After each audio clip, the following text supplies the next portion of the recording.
All right. Good morning, America. Good morning, the world. Actually, this is Vinney Chopra, my co-host Beau Eckstein, with a special guest, Josh Roosen. Hey, we come live to you every Friday at 9:30 Pacific, because I live near San Francisco, right here in Danville Black Hawk Country Club. It's been a pleasure having you all this morning. This is a show about real estate, about commercial real estate investing, syndicating, assisted living investing, all kind of questions, and also lending. My brother from a different mother, Beau Eckstein. He's been a partner in crime, and we have been, closing on deals with the great loans. And how are you doing, Beau? How are you, brother? I'm doing well. I'm really excited for the interview of the other brother today, because we get to see John almost every day. So this is going to be great to kind of dive into the other half, and yeah, it's going to be interesting to see how they both kind of got that entrepreneurial spark within them, and they're at pretty young ages have gotten some great successes. So very interested to hear the story today. Totally. Let me formally introduce Josh Roosen. After turning his first home, turning the very first home he purchased into a rental, when moving cross country, Josh saw the power of cash flowing assets.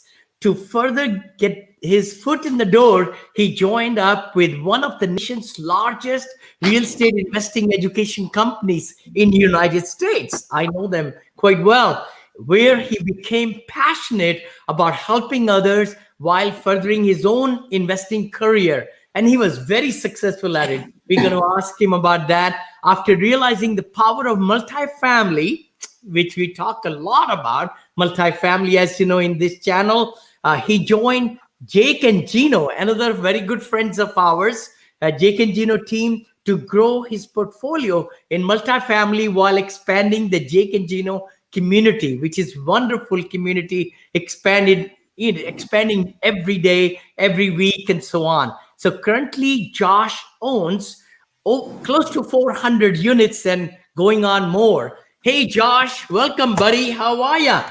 What's up, brothers? Very excited to be here with the both of you today. Thank you. Thank you so much. Take us a little bit back, if you would. You grew up in Michigan, is that right? Correct. Yeah. So I got my first exposure to the entrepreneurial mindset in 8th grade. I was very fortunate to have an aunt who gave me the book Rich Dad Poor Dad, Vinney and Beau. But ultimately, when I read that book in 8th grade, I really wasn't ready for the message in there. And so that really planted a seed. And that was kind of my first exposure to how the wealthy think different than the middle class. Excellent. So from there, yeah, what happened from there is I go to college, right? I want to be a doctor. I knew that was a good career path. I was very passionate about medicine, helping other people, and going in the med school route, you work for a doctor during undergrad. So I happened to work for an orthopedic surgeon. He was a really great guy, one of my first mentors in life. And one day he comes home from work and he's like, hey, don't be a doctor. You're crazy. I wouldn't let my kids do it. And I'm sitting here like, what? This dude had a bad day. What's going on, right? So we got to dive in here. What happened? Well, we start dissecting the story of why he's telling me not to do this. And he's telling me back in the 90s, he used to make 7 figures a year from being an orthopedic surgeon. And now he's lucky if he makes half that. And so I'm like, okay, this dude's complaining about making $500,000 a year. Like, that's a nice problem to have. And he's like, no, you don't get it. By the time you graduate med school, I predict that physician reimbursements will be between $100,000 and $200,000 a year. And he's like, add that on top of the fact that you're going to be in your early 30s. You're going to be a couple $100,000 in debt, right? You have residency, fellowship, med school, and you're going to have to live in a 1-bedroom apartment for a decade just to get out from all that debt. And so at that point, my career goals of being a physician were actually going to crush, right? That picture of being 40 years old and waking up and just being able to kind of break even and climb out of that hole wasn't a reality I wanted.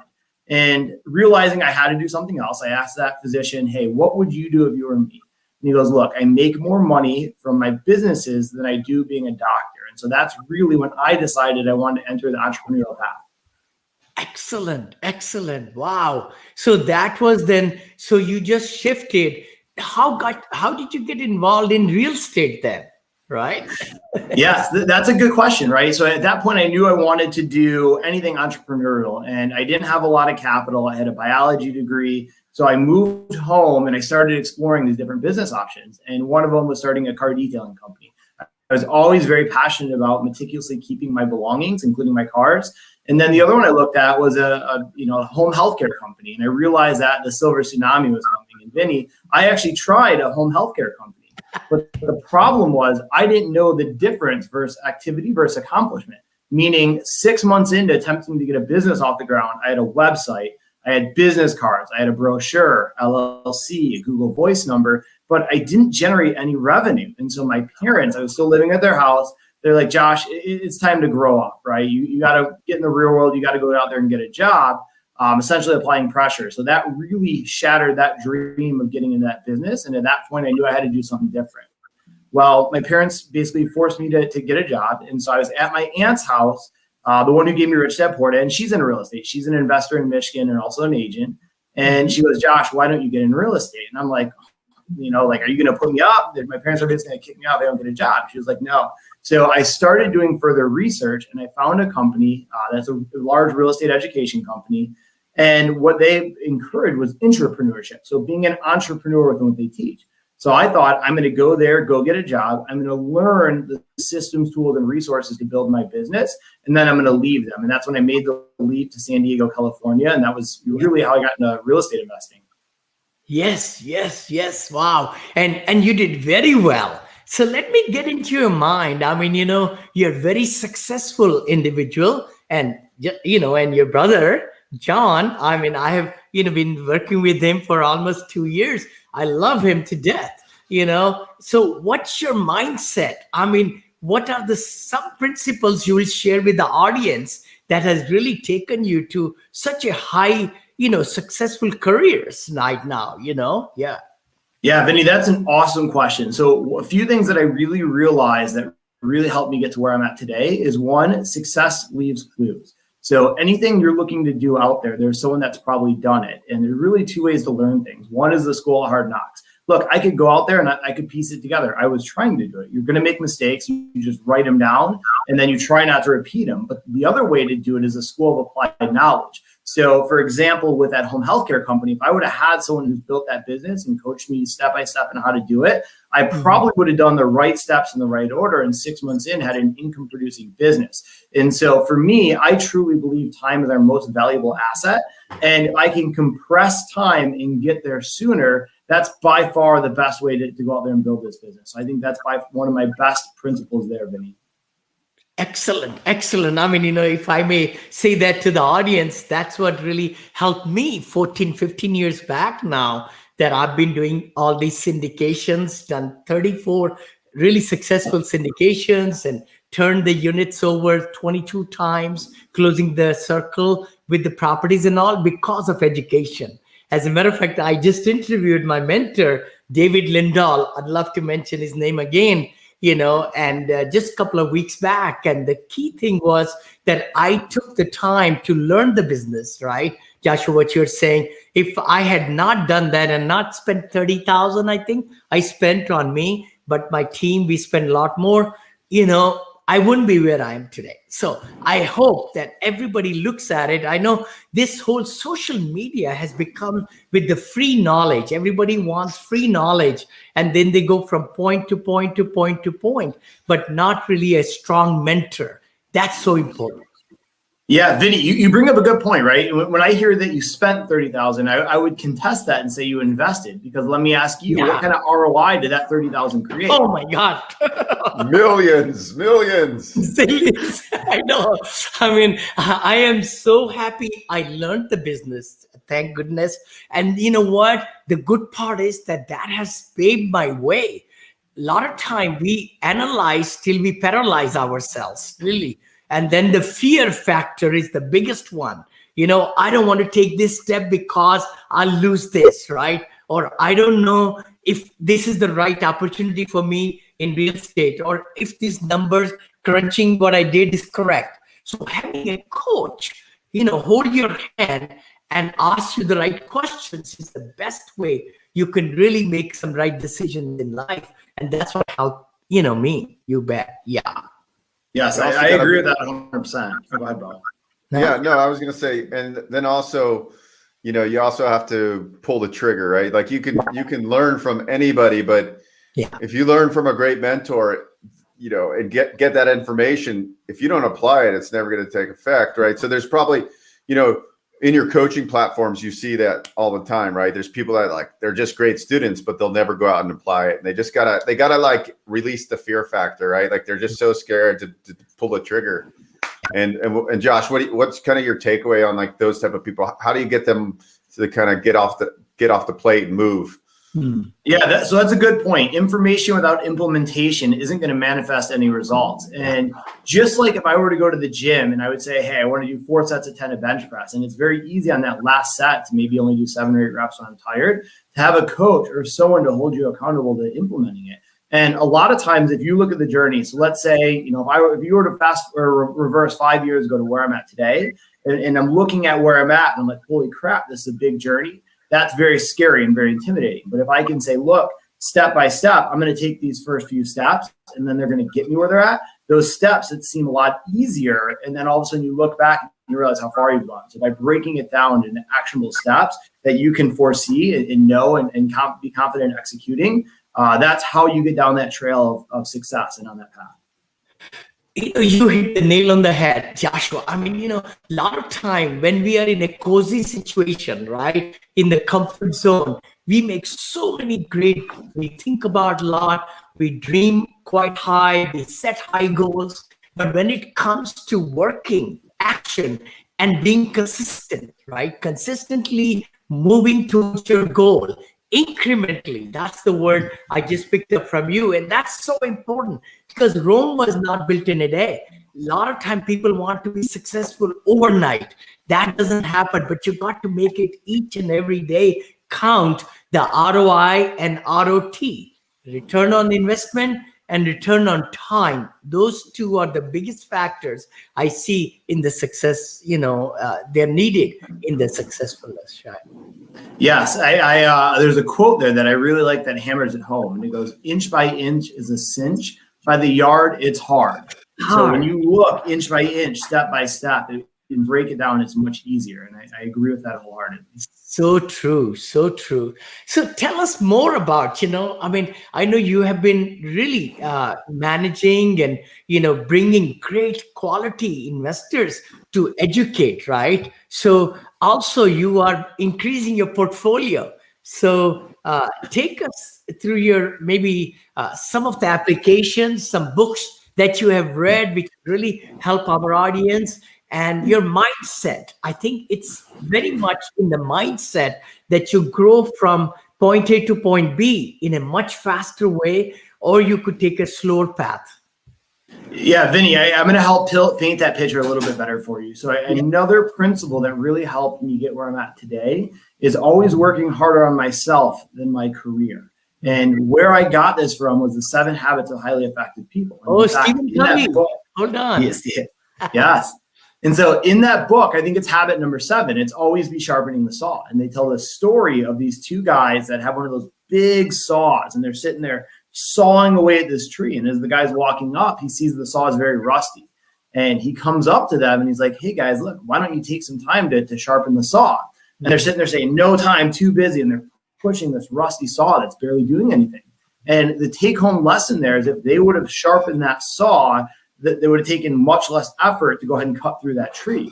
So you need to always be working harder on yourself than you are your job. And probably my favorite personal development author is Jim Rohn. And the first book I read by him was 12 Pillars. And that's a very instrumental book. Jim Rohn is amazing. I love this slang. Actually, I've been listening to Jim Rohn for over 40 years, literally. It's been one of the best, of course, and other, Zig Ziglars, I'm sure. Of course, Stephen Covey, you said, Wayne Dyer, W.J. Schwartz, Napoleon Hill, Dale. I've got books all around here, I'm sure.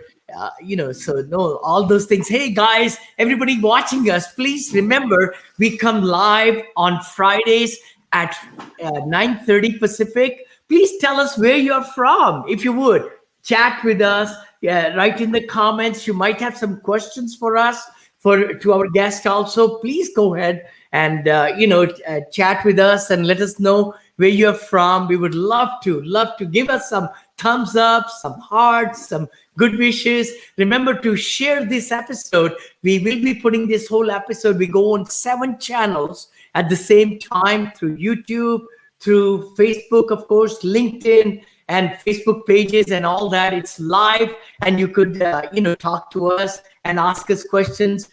We are there for you. But Who's older, John or Josh?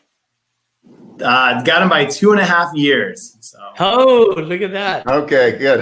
I was always wondering that. I was wondering that, and now I know. All right. So that puts you. You're in like your early 30s and 34. Yeah. 31. I'll be 32 this June. So all right. Eligible bachelor right here, guys. All right, cool, guys. What I want to do next is let's dive into kind of the next steps, right? So I get into a company where I'm learning, right? There's 2 ways to learn: pay to play, seek to serve. And at that point, I was seeking to serve, working for a very large real estate education company, and I was really learning and seeing how successful people operate. And that was, almost in contrast. My parents did the best they could with what they had, but they very much so a middle-class mindset. So seeing how the wealthy view their money, the habits, the books they read, right? How they view their time was very important to me. And so from there, I got to a point where I was working really hard in my career and my job, but I couldn't trade any more time for money. Meaning I was getting to a point where I was working 65 plus hours a week, and I was at a ceiling financially. So I had progressed up the ladder about as far as I could go. Upper management was really already set. And being in your mid to late 20s and kind of hitting a ceiling, you always want to be growing, right? So you start looking around for next steps. And in that company, I was in a sales capacity. And so I said, hey, look, let's go start our own company with one of my good buddies, actually Vinney, Dylan Marma. And Dylan, we were going to start a sales training company. And so what he did was he paid $7,500 for 1 hour one-on-one with Grant Cardone.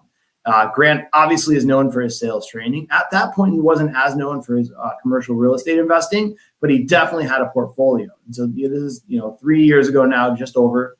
And at that point, Dylan flies out to go see Grant, and Grant says if he could do it all over again and be our age in his mid-20s, he wished he would have skipped building a sales training business and went straight into commercial real estate. He said if you would have done that, you'd be a billionaire instead of a millionaire. The only question is how many times over. So us in our 20s are sitting there wide-eyed, billionaire, right? That's a really big word. Yeah. And at that point, we start going all in and trying to build a commercial real estate investing business using our free time in San Diego to make things happen. That's awesome. I never knew that part of the story. That's pretty amazing that he got $7,500 and said, okay, I'm going to go meet with Grant. And then that changed the trajectory of your guys' business and financial future right there. Yeah. 100%. And at that point, we started learning everything we could, right? Podcasts, YouTubes, books. In fact, Vinney, your original mentor, Dave Lindahl, the first 2 multifamily books I read were Emerging Markets and Multifamily Millions. So my gosh, emerging market guys, I would like everybody watching us, if you are looking into getting into multifamily, pick up that book from Amazon. I mean, I remember underlining and highlighting almost the whole book, literally. I mean, I'll pick it up and I'll say, oh my gosh, that makes sense. That makes sense. So again, hey, my book is really good too. Right there, on the syndication made easy. I talk about that also in the book, emerging markets and all, but Dave Lindahl's book is amazing. So John, so I'm just kind of curious now, because like if we look at, you didn't know Dylan prior to your previous company, right? You met there? Correct.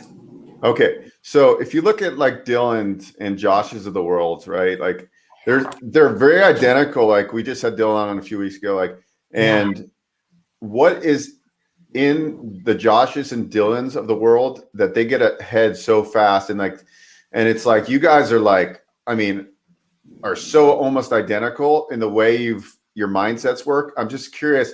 So that brings me to the part of your previous company. They did a hell of a job with their disc profiles and like sizing up guys like you to join their organization. So what are some tips?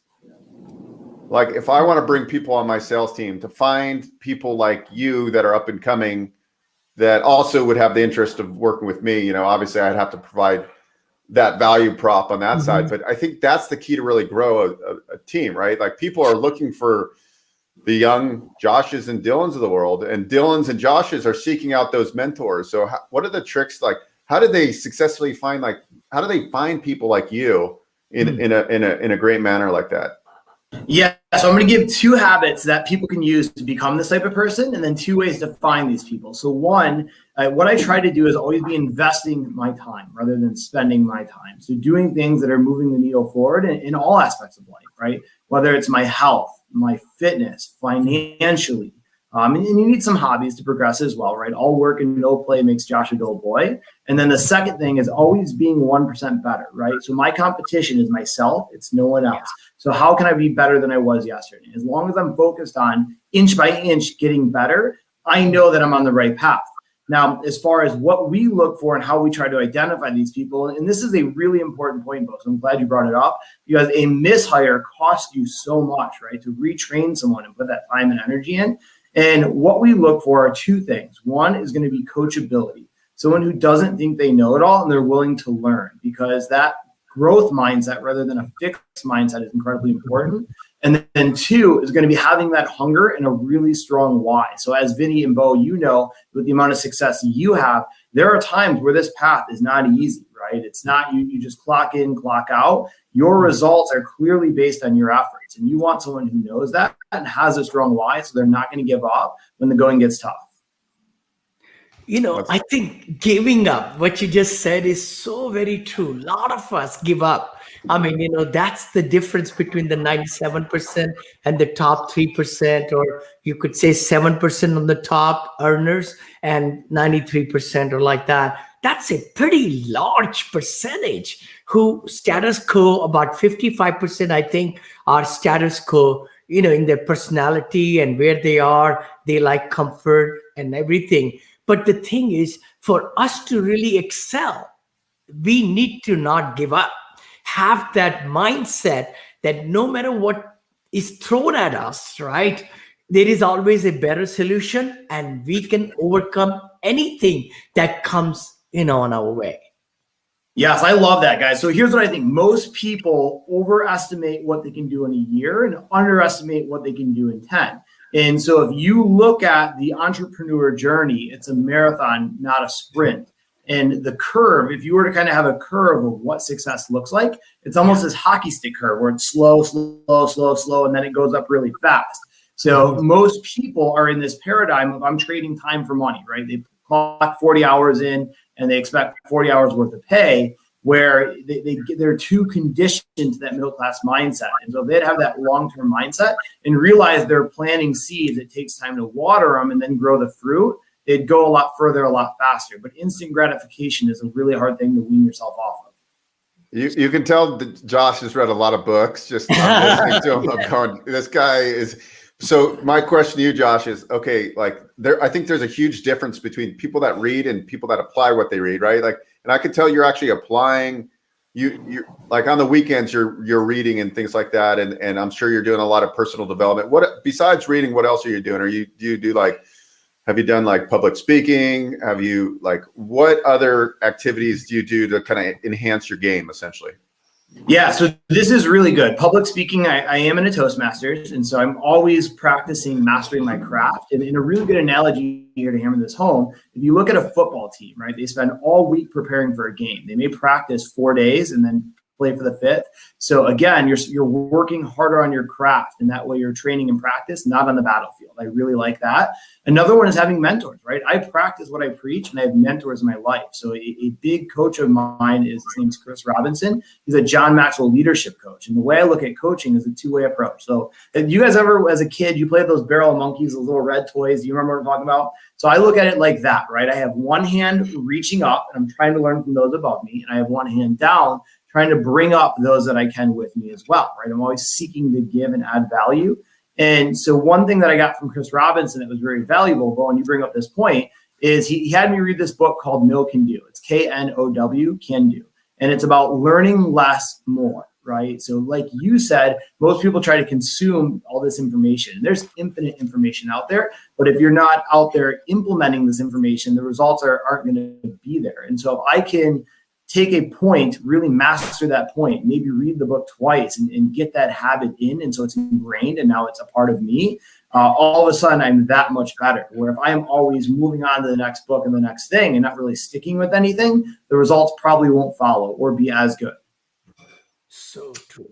So non-real estate related mentors, you had a coach, Chris Robinson. So it's like a Robert Maxwell? John Maxwell leadership coach. John Maxwell. Huge author. By the way, 17 Habits, Principle. I've got a lot of his books, also the CDs, a lot of courses. And I also love his motivational minutes with Maxwell. Remember? John Maxwell. Yeah, he's got the top authority of leadership in USA. Actually, I had a pleasure to meet him in my previous company, and just a wonderful human being. And he was a pastor. Then he opened up, the whole thing in California, and now he has his leadership institute. Yeah. Walk us through what your day looks like on a typical day, like how you plan your day, how you schedule your day, your activities, your savers, your habits, your rituals.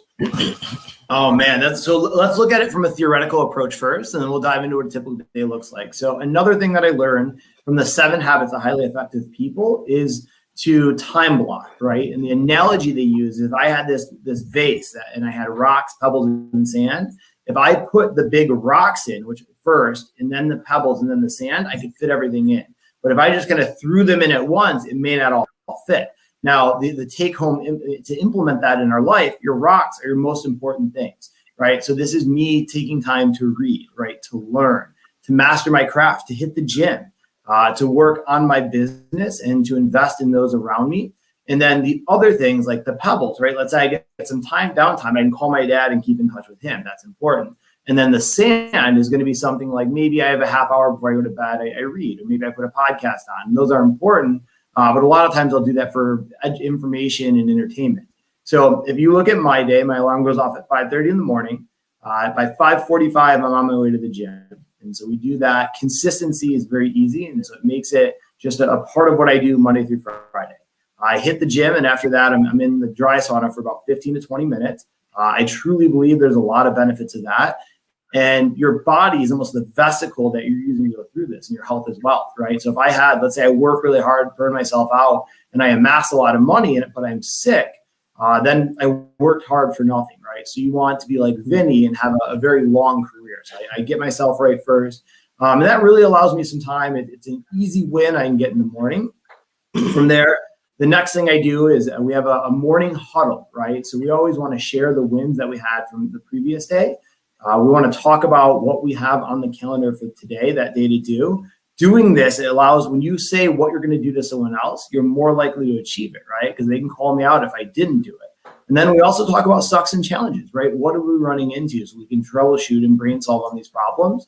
And then I split my day up between learning and really investing in my multifamily career. So I personally, right now, I'm trying to take down a 20 to 100 unit in Jacksonville, Florida. Also looking to expand my portfolio in the Southeast. But I live in St. Augustine, right? So I'm not far from Jacksonville. I'd also do Volusia County, which is just south of us. Then the other thing is, I'm more like a COO of the Jake and Gino community. So that's a multifamily real estate investing community. And our goal here is to be the white glove service of multifamily education. So it's always seeing how we can do better, how we can be better, and really truly helping people learn how to build this business and help them with the implementation of it as well. Beautiful. Wow. Very exciting. Very exciting. Josh, I really appreciate you coming on, buddy, and giving these gold nuggets. I think the biggest thing, I say is that, we got to have that desire to really use the time wisely, to have that, not taking no for an answer, incrementally, forming the right habits, to succeed, and also be able to invest in yourself. I think I picked up so much what you talked about. We got to invest. I mean, we spend so much money on superfluous things, right? Clothing, this, that, of course, going out to eat, drinking. We could spend $100, maybe one night, right?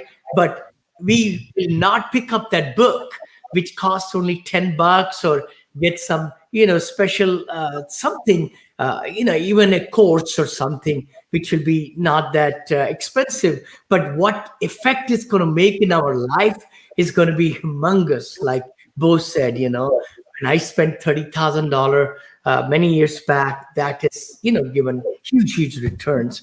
Oh, any last comments, buddy? Any last comments from you, John? No, I'm just I enjoy these interviews. I love asking these kind of questions because it's I think I love to get in the mind of other people that are having great success, and then take my key takeaways from that, right? Because if you talk to people that are having success leaves clues, right? Yeah. There's no question about that. So I always tell Vinney that I just like doing these live shows because it gets me pumped up for Fridays.